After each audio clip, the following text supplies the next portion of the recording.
والصلاة والسلام علی رسول اللہ۔ اعوذ باللہ السمیع العلیم من الشیطان الرجیم، بسم اللہ الرحمن الرحیم۔ قال اللہ تبارک و تعالی فی کلامہ المجید، بل تؤثرون الحیاۃ الدنیا والآخرۃ خیر وابقی۔ اللہ پاک کی بابرکت کتاب قرآن حکیم کا 30واں پارہ اور سورت مبارکہ الاعلیٰ کی آیت بینہ جو میں نے آپ کے سامنے پڑھی ہیں، اللہ پاک فرماتے ہیں کہ میرے بندو، بل تؤثرون الحیات الدنیا والآخرۃ خیر وابقی، فرمایا کہ تم دنیا کی زندگی کو ترجیح دیتے ہو،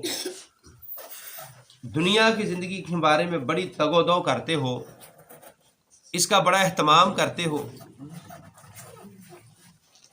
اس کو اس قدر عظمت دیتے ہو، حالانکہ والآخرۃ خیر وابقی، جو آخرت کی زندگی ہے وہ بہتر بھی بہت زیادہ ہے اور ہمیشہ رہنے والی بھی بہت زیادہ ہے، وہ کبھی ختم نہیں ہونے والی زندگی۔ انسان کی ایک فطرت ہے کہ وہ جلدی والی چیز کو پسند کرتا ہے، کہ ہمارے سامنے ہے، اس کی رنگتیں ہمارے سامنے ہیں، اس کے معاملات ہمارے سامنے ہیں، تو اس کو حاصل کرنے کے لیے ہم 24 گھنٹے محنت کر رہے ہیں۔ اور جو آخرت ہے جس کے بارے میں اللہ فرماتے ہیں والآخرۃ خیر وابقی، وہ ہمیشہ رہنے والی ہے، کبھی ختم نہیں ہوگی، کبھی اس کے اوپر زوال نہیں آئے گا۔ دنیا کے اندر انسان بڑی بڑی بلڈنگیں عمارتیں بناتا ہے، بڑی بڑی کوٹھیاں تعمیر کرتا ہے، بڑے بڑے بنگلے بنا لیتا ہے، بڑے بڑے محال بن جاتے ہیں، اور دنیا کے اندر بڑے بڑے محال بنانے والے وہ ہمارے سامنے ہی ہم دیکھ رہے ہوتے ہیں کہ اپنے محلوں کو، اپنی کوٹھیوں کو چھوڑ کے جا رہے ہوتے ہیں۔ تو پھر لوگ کہتے ہیں یار انہوں تے نا یہ رہنا بھی نصیب نہیں ہویا، بنایا بڑے چاہ نالے، انہوں یہ رہنا بھی نصیب نہیں ہویا۔ یہ ایک دنیا کی زندگی کی حقیقت ہے کہ اس کے اندر انسان ہر چیز تو لا سکتا ہے پیسے کے ساتھ، لیکن اپنی زندگی کے جو سانس ہیں وہ نہیں لا سکتا، وہ نہیں خرید سکتا۔ دنیا کے اندر کوئی ایسی طاقت نہیں ہے کہ جو موت کو روک سکے۔ وَلَوْ كُنْتُمْ بُرُوجًا مُشَيَّدًا، اگر تم مضبوط قلعوں کے اندر بند ہو جاؤ، قلعوں کے دروازے بند کر لو، اپنے آپ کو جتنے مرضی تحفظ کے اندر لے آؤ، لیکن موت سے کسی کو چھٹکارا آج تک نہ ہو سکا ہے اور نہ قیامت تک ہو سکے گا۔ ہر چیز یہاں چھوڑ کے جاتا ہے انسان۔ میرے بھائیو، ایک فکر کی بات ہے، ایک فکر والی یہ بات ہے کہ ہم آج سب دنیا کو ترجیح دے رہے ہیں۔ وہ کیا ہے کہ دکان کے اوپر گاہک کھڑا ہے، ادھر نماز کا وقت ہو چکا ہے،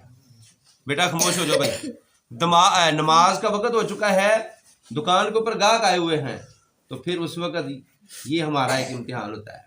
کہ اس کو نماز کے ساتھ پیار ہے یا دنیا کے مال کے ساتھ پیار ہے۔ میں نے ایسے بھی ایک دن ہم ادھر تشکیل تھی ہماری کالا باغ میں، ایک علاقے میں ہم گئے، یقین جانے ایک دکاندار ہے، ہم اس کے پاس گئے دعوت کا پیغام لے کر کہ بھائی نماز پڑھنی چاہیے، اور اس کو وہ اتنی محبت سے اس نے ہماری بات سنی کہ اس کے سامنے گاہک آگے کھڑے ہیں، گاہک وہ کہتا ہے نہیں بھائی پہلے اللہ کی بات ہو رہی ہے، پہلے ان کی بات سنی جائے، اللہ کی یہ بات کر رہے ہیں، پہلے آپ ہی اس کی بات سنو۔ اس نے یہ نہیں کہا کہ یہ میرا گاہک ہے 100 200 400 کا، یہ دکان اس دکان سے مجھے تو سودا لینا ہے، میں اگر بات نہیں ان کی سنتا وہ ساتھ والوں سے جا کے لے لے گا۔ لیکن اس نے ان کو کیا کہا کہ بھائی دیکھو یہ اللہ کی بات کر رہے ہیں، پہلے ان کی بات سن لیں، اس کے بعد آپ کو سودا ملے گا۔ میرے بھائیو، آج ہم کیا ہیں، دنیا کی ایک مال کی محبت کے اندر آ کے ہم نماز کو ضائع کر دیتے ہیں، نماز کا وقت ہو چکا ہوتا ہے اس کو ہم ضائع کر دیتے ہیں۔ آخرت کے لیے جس چیز نے کام آنا ہے، جو نماز ہماری قبر کا نور بننے والی ہے، جو نماز ہمارے میدان حشر کا نور بننے والی ہے، اور جس نماز کی وجہ سے قیامت کے دن انسان کے چہرے جو ہیں وہ چمک رہے ہوں گے، وہ نماز اس کی ہمارے نزدیک اتنی اہمیت ہے کہ ہم گاگ دیکھ کر اپنی نماز کو ضائع کر دیں۔ تو میرے بھائیوں، قیامت کے دن اس نماز کے بارے میں پوچھا جائے گا، اس کا حساب و کتاب سب سے پہلے ہوگا، سب سے پہلے ہوگا۔ تو اس لیے رسول اللہ صلی اللہ علیہ وسلم نے فرمایا جو بے نماز ہے وہ قیامت کے دن کان یوم القیامت ما قارون و فرعون و حامان و ابی بن خلف، وہ بے نماز قیامت کے دن فرعون، قارون، حامان اور ابی بن خلف کے ساتھ ہوئے۔ اتنے بڑے جو اللہ کے نافرمان ہیں، باغی ہیں، سرکش ہیں ان کے ساتھ۔ تو میرے پیارے بھائیوں، ہمیں اپنی نمازوں کو درست کرنا چاہیے، اپنی نمازوں کا محاسبہ کرنا چاہیے۔ بل تؤثرون الحیات الدنیا والآخرۃ خیر و ابقیٰ، یہ دنیا کی زندگی ہے، اس کے پیچھے پڑ کر تم آخرت کو جو ہے وہ برباد نہ کرو۔ آخرت جو ہے وہ ہمیشہ رہنے والی ہے، کبھی ختم نہیں ہوگی۔ امام غزالی رحمۃ اللہ علیہ فرماتے ہیں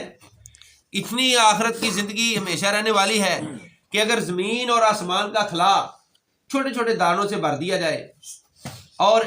1000 سال کے بعد ایک پرندہ آئے، وہ ایک دانہ لے کر جائے، 1000 سال کے بعد پھر وہ دوسرا دانہ لے کر جائے، فرمایا یہ زمین اور آسمان کا خلا جو ہے یہ دانوں سے بھرا ہوا، یہ تو خالی ہو جائے گا، لیکن جنت کی جو زندگی ہے وہ کبھی ختم نہیں ہو سکتی۔ اتنی عالی شان زندگی جہاں نہ انسان کبھی بیمار ہوگا، نہ اس کو چوری کا ڈر ہوگا، نہ ڈاکے کا ڈر ہوگا، نہ اس کو کسی فتنے کا ڈر ہوگا،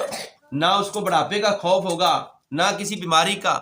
اس وقت اس کی زندگی جو ہے ہمیشہ رہنے والی ہوگی اور تندرست زندگی ہوگی، کبھی اس زندگی کے اوپر زوال نہیں آئے، اللہ کی طرف سے اس کو خوشخبری ملتی رہے گی۔ تو میرے بھائیوں،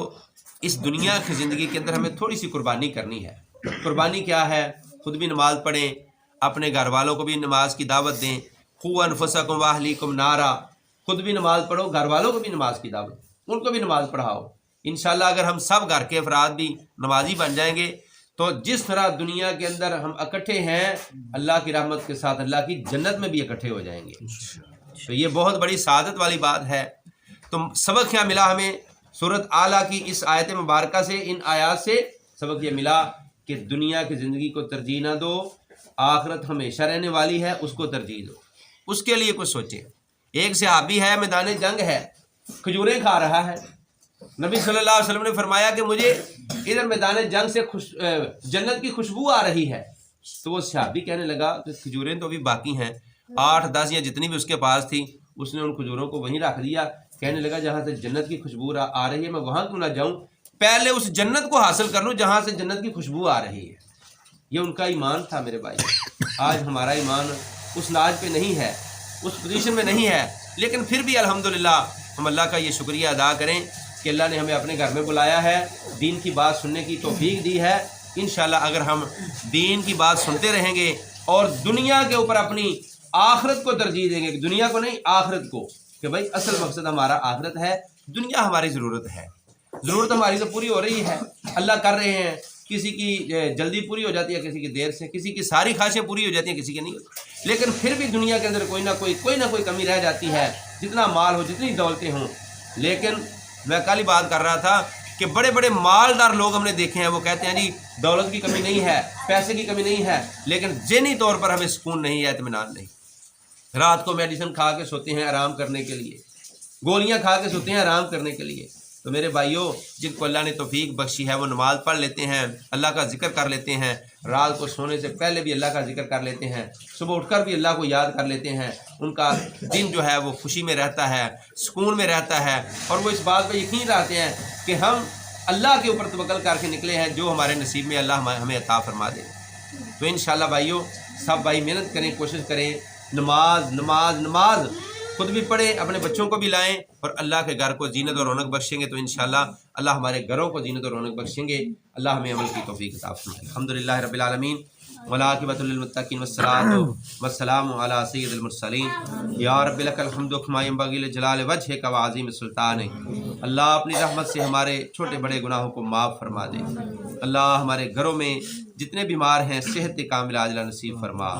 ہسپتالوں میں جتنے ہمارے مریض بیمار ہیں اللہ سب کو شفا عطا فرما، ہمارے فوت شدگان کی قبروں کو جنت کے بغیچے بنا، کروٹ کروٹ اللہ ان کو جنت میں اعلیٰ مقام نصیب فرما۔ اللہم اغفر لنا ولوالدینا، اللہ جن کے والدین دنیا سے چلے گئے اللہ ان کی قبروں کو جنت کے بغیچے بنا دے، جن کے والدین حیات ہیں اللہ صحت والی زندگی عطا فرما دے۔ اللہ اپنی رحمت سے اپنے فضل سے ہمارے بچوں کو بچیوں کو اللہ ہمارے سب گھر والوں کو نمازی بنا دے، اللہ نماز کی محبت ان کے دلوں میں ڈال دے، نماز کا پیار دلوں میں ڈال دے، دین کی محبت دلوں میں ڈال دے، دین کا پیار ڈال دے، اللہ دین پہ چلنے والا بنا دے، اللہ شیطان کے شر سے بچا، حاسدین کے حسد سے بچا، عقیدہ توحید والا عمل سنت والا نصیب فرما، اللہ اپنے اس گھر کو رحمتوں برکتیں اور آبادیاں نصیب فرما، اللہ یہاں سے ہدایت کے سر چشمے جاری فرما، اللہ اس کو مینار نور بنا دے، اللہ رشد و ہدایت کا ذریعہ بنا دے۔ رب اغفر وارحم وانت خیر الراحمین، ربنا تقبل منا انک انت السمیع العلیم وتب علینا انک انت التواب الرحیم، وصلی اللہ تعالی علی النبی وآلہ وصحبہ۔